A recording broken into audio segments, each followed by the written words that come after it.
Hello everyone, welcome back to my channel. So today I am doing pros and cons of Super Meteor 650. So I've been riding this bike for a while now. तो कुछ चीज़ें हैं जो इसमें बहुत अच्छी हैं, कुछ चीज़ें हैं जो बहुत बुरी लगती हैं, तो उसी चीज़ के बारे में बात करेंगे. तो starting with the pros and cons धीरे धीरे बताते हैं. देखो, मैं कुछ चीज़ें ऐसी बता सकता हूँ कि जो कुछ लोगों को लगेगा कि ये पॉइंट्स में होना नहीं चाहिए, तो फिर भी वो मैं इंक्लूड कर रहा हूँ क्योंकि अपेरेंटली बहुत लोगों को दिक्कत होती है. जैसे कुछ डिमेरिट्स है जो सच में है नहीं, पर लोगों ने उसको बहुत बढ़ा दिया है, तो मैं उसको भी इंक्लूड कर रहा हूँ, पर वो उसके बारे में बात करेंगे जो आगे चलते जाएंगे. तो सबसे पहले प्रोज बता देते हैं. सबसे पहली जो सबसे बढ़िया इसका फीचर मुझे लगा वो है इसकी सीट हाइट. काफ़ी लो है, 740 mm की इसकी सीट हाइट हो जाती है. पर जो भी इसे चलाना चाह रहा है, तो भले ही इसकी सीट हाइट 740 mm है, पर क्योंकि बाइक थोड़ी चौड़ी हो जाती है, तो जिस वजह से 740 mm सीट हाइट आपको फील नहीं होती कि इतनी लो है. बट फिर भी if you are a person with a height of 5'6", then you will be able to ride it perfectly. Second point होगा इसकी price in comparison with the engine capacity. तो यार, इंडिया में 650 सीसी 700 सीसी की bike आपको इस price range में कोई नहीं दे रहा है. Royal Enfield is the first motorcycle company that is giving you 650 cc engine at 4 lakh, around 4 lakh. तो 4.5 के आसपास ही पड़ जाती है, starting from the base model to the top model भी आपको ऐसे ही 4.5 के आसपास ही मिल जाएगा. तो प्राइस इसकी काफ़ी लो है in comparison with the competitors. जैसे कि आपका वल्कन एस हो जाती है, वो 8-9 लाख तक पहुंच जाती है. और हार्ले डेविडसन हो गई, हालांकि अब तो डिसकंटिन्यू हो गई है 750 स्ट्रीट, बट फिर भी वो भी काफ़ी कॉस्टली है. इवन सेकंड हैंड उसकी जो प्राइस है वो भी काफ़ी पहुंच जाती है 3 लाख के आसपास.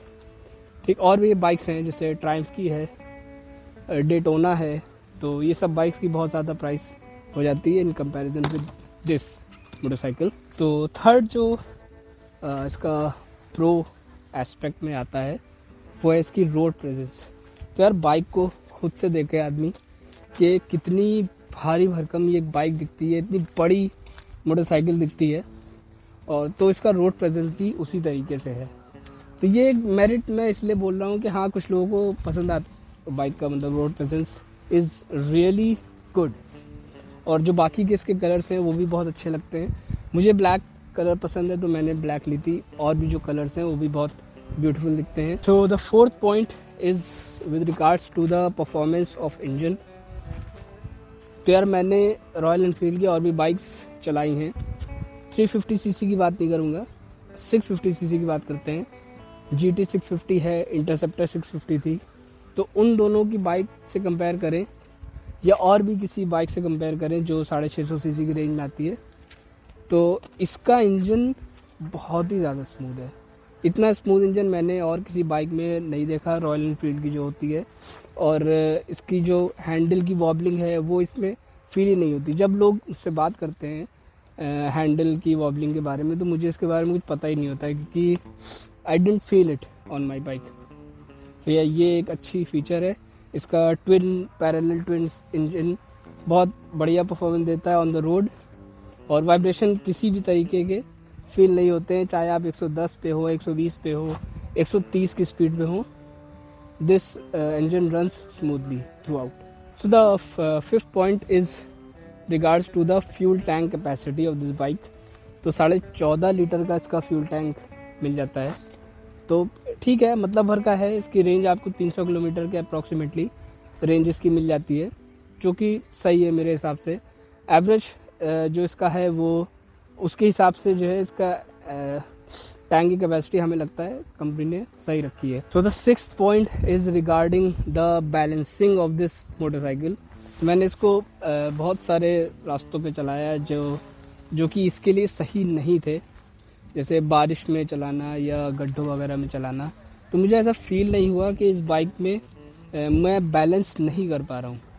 तो being a short person, or this bike being the heaviest of any bike that can be, तो मुझे इसमें बैलेंसिंग में कोई इशू फील नहीं हुआ.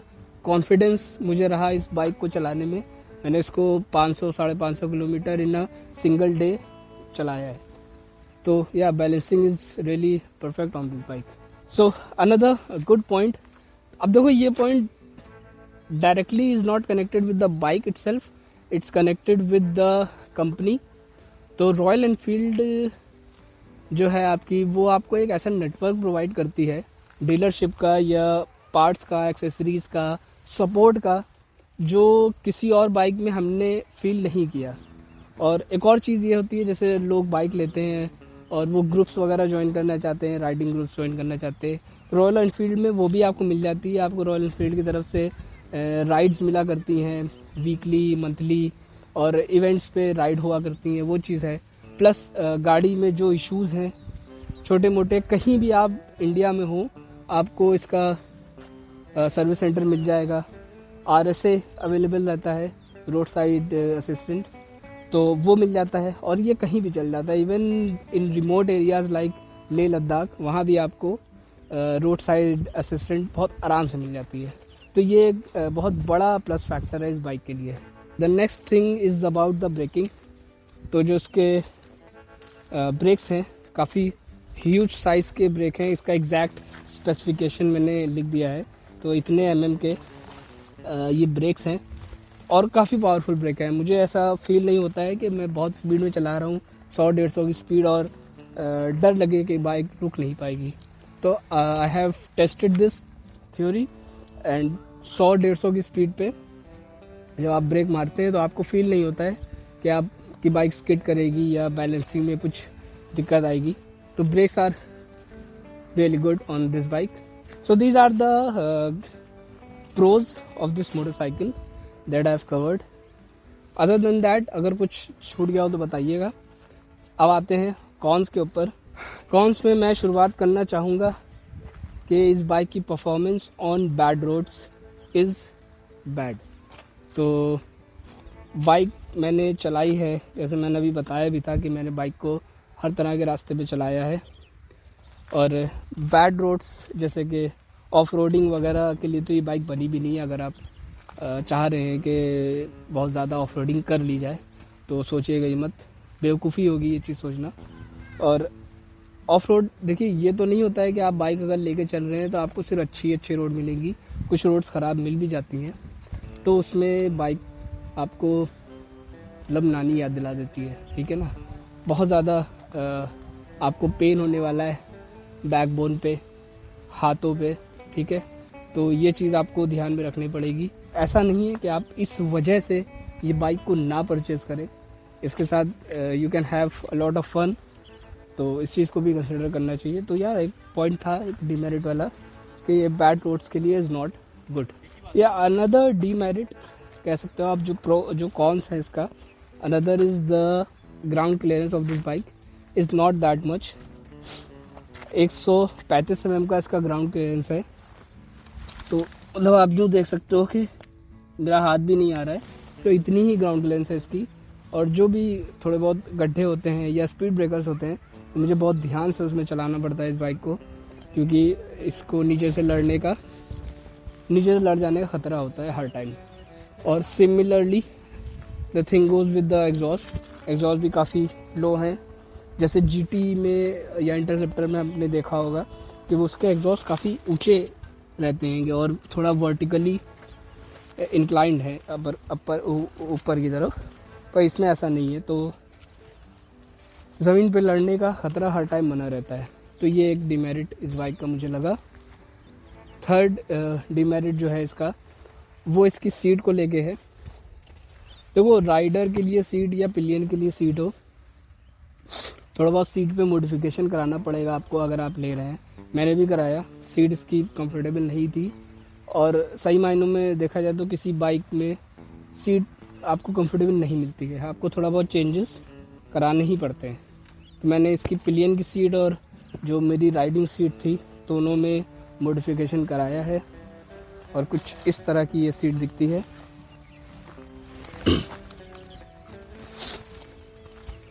और ये बैकरेस्ट भी मैंने इसमें राइडर के लिए ऐड किया था, ताकि जब लॉन्ग रूट पे हम चल रहे हों तो आराम से इसे चला पाएँ। Fourth con is regards to the heating of this engine. देखो नेकेड बाइक है, इंजन इसका कवर्ड नहीं है, तो आपको हीटिंग फील होगी ही होगी। सर्दियों में उतनी नहीं फील होगी, गर्मियों में आपको हीटिंग इसकी फील होगी, and that will be a issue for you. तो ध्यान रखें, अगर आप इस बाइक को चला रहे हैं तो you have to wear full length pants और राइडिंग पैंट पहन लें तो और अच्छा है। अगर आप निकर्स वगैरह में चला रहे हैं तो it's not good for your legs, burn हो जाते हैं लोगों के लेग्स, मैंने देखा है बहुत सारी वीडियोस में। तो वो चीज़ एक इशू है इसके साथ इंजन हीटिंग की। तो यार वह मैंने पहले से बता दिया था कि कुछ चीज़ें हैं जो इसमें इंक्लूड नहीं करनी चाहिए थी, फिर भी मैंने इंक्लूड करी है। तो लो माइलेज भी ऐसा ही एक पॉइंट है, क्योंकि 650 सीसी का इंजन है। यू कैन नॉट एक्सपेक्ट कि इसका एवरेज 40 का मिल जाए, 35 का मिल जाए, तो इसका एवरेज काफ़ी कम है। शहर में मुझे इसका एवरेज 15-16 के आसपास मिल जाता है, और हाईवे पे 22-23 का मिल जाता है, अगर किस्मत अच्छी रही, रोड अच्छी रही और बहुत सारी चीज़ों ने अगर साथ दिया तो 22-23 से ऊपर का आपको एवरेज नहीं मिल पाएगा। तो this is one of the demerit of Super Meteor 650। Sixth con is regarding the weight of this bike. तो अपने सेगमेंट में ये बहुत ज़्यादा हैवी बाइक हो जाती है। 240 किलो का इसका कर्व वेट है, 240 किलो इसका ओवरऑल वेट है। अगर आप पेट्रोल का भी वेट ऐड कर दें तो करीबन 5 से 10 किलो वो बढ़ जाता है। तो ये काफ़ी भारी बाइक हो जाती है। अब देखो, बाइक आगे चलाने में तो किसी को भारी नहीं लगती है, क्योंकि आपका इंजन गाड़ी को आगे खींचता है, पर जब ट्रैफिक में हो या जब आपको पार्किंग में गाड़ी को आगे पीछे करना हो तो इट्स हैसल फॉर मी। और सिर्फ मेरे लिए नहीं, हम तो थोड़ा वेट वगैरह उठाने की आदत है मुझे, जिसका वेट कम है थोड़ा सा उनके लिए भी दिक्कत ये हो सकती है गाड़ी को आगे पीछे करने के लिए। Next is regarding the charging point जो रॉयल एनफील्ड में दिया है इसके अंदर, जो कि बिल्कुल यूज़लेस है, पता नहीं क्यों दे दिया इसमें। और हमने अभी तक के अपनी रियल लाइफ में किसी को इसके अंदर के चार्जिंग पॉइंट को यूज़ करते हुए नहीं देखा। इतना बेकार चीज़ है, इसको खोलो और फिर चार्जिंग पे लगाओ। कुछ लोग यहाँ से तार निकाल के अंदर लेके आते हैं, पर वो भी प्रैक्टिकल नहीं है, और आप इसमें फ़ोन अपना चार्ज नहीं कर सकते। सीधे चार्जिंग पॉइंट यहाँ पे देना चाहिए था हैंडल बार पे, और वो सभी गाड़ी में रहता है और काम भी करता है। तो ये एक डिमेरिट मुझे लगी इस बाइक की। The last 8th point in the maintenance of this bike. तो देखो, इस बाइक में आपने एक बार ख़रीद ली, सिर्फ वही इसकी कॉस्ट नहीं होती है। मैंने बताया भी था कि इस रेंज में इसकी प्राइस बहुत कम है, but when it comes to the maintenance of this bike demands more and more from you। तो इसकी छोटी छोटी जो चीज़ें हैं वही बहुत कॉस्टली हो जाती हैं। जैसे ब्रेक पैड हो गया, 2800 रुपये का ब्रेक पैड मिल जाता है। इंजन ऑयल तो चलो वो तो ठीक है, उसका रेंज पैसे ज़्यादा नहीं है। बाकी जो लेग गार्ड हो गया, आपका विंडशील्ड हो गई, आपका बैक रेस्ट हो गया, ये सब चीज़ें अच्छी खासी कॉस्ट की हो जाती हैं। तो ये एक इसका नेगेटिव पॉइंट हो जाता है। तो यार ये मेरा प्रोज एंड कॉन्स था सुपर मीटियोर 650 को लेके। अब आप ये मत सोचिएगा कि जो प्रोज हैं या जो कॉन्स हैं वो बिल्कुल एब्सोल्यूट है। तो कुछ लोगों के लिए वो कोई कॉन उतना फील नहीं होता है, कुछ लोगों के लिए ज़्यादा फील होता है, ठीक। तो अगर आपको कुछ ऐसी पॉइंट्स में लगता है जो मैंने ऐड नहीं किया वो बताइएगा, और आप अपना बताइएगा कि आपको ये बाइक लेनी है कि नहीं लेनी। अगर लेनी है तो मुझे कमेंट में बताइएगा, and I can help you with purchasing also. So yeah, thank you. This is the review of Super Meteor 650, and I'll meet you in another video.